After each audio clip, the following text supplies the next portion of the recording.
Hi friends, this video shows how to fix black screen issue.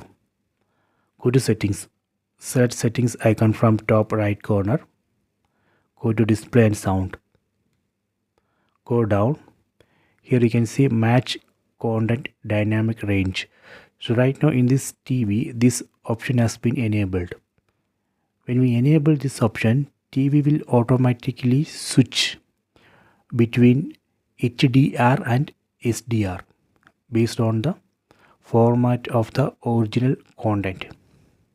That is why you are seeing black screen during format switch. So if you don't want this feature, you can just disable it. Just disable it.